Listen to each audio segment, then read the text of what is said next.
A growing roster of nations on Monday decried Venezuela's presidential election as a farce, with the United States leading the charge in announcing new financial restrictions aimed at further isolating President Nicolás Maduro's embattled government.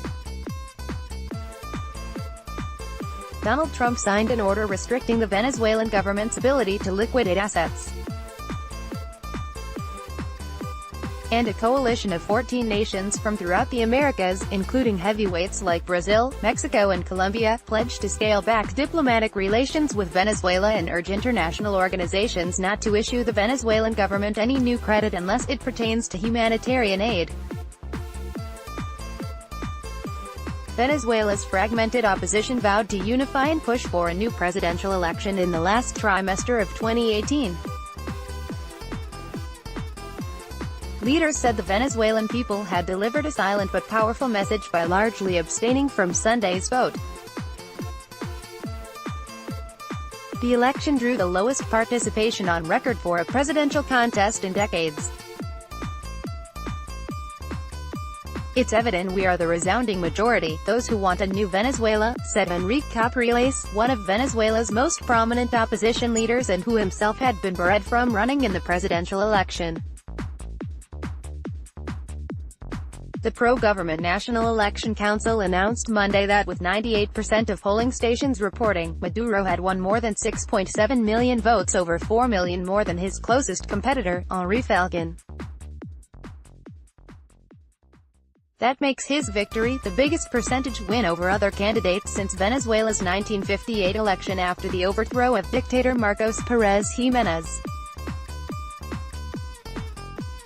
Analysts said the president managed to win by such a wide margin even as the country reels from an economic crisis and millions go hungry as a result of both state and opposition tactics. Opposition leaders urged Venezuelans to stay away from the polls and refused to back Falcon.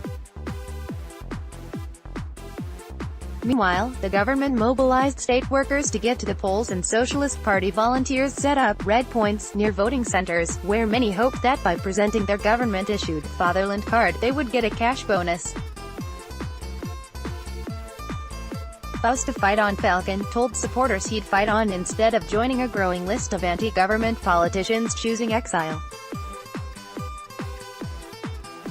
He was joined in his demand for a new election by third-place finisher Javier Bertucci, a TV evangelist who said he would accept the results, while partly blaming what he called a mistaken opposition boycott that led to a turnout of about 46%, the lowest in a presidential race in 2 decades of revolution. Turnout in the 3 previous presidential elections averaged 79%. But Falcon said he nonetheless favors a new election soon and urged Maduro to do the courageous thing and desist from running. If Maduro presses forward, he warned, Venezuela will explode before his new 6-year term is scheduled to begin in January.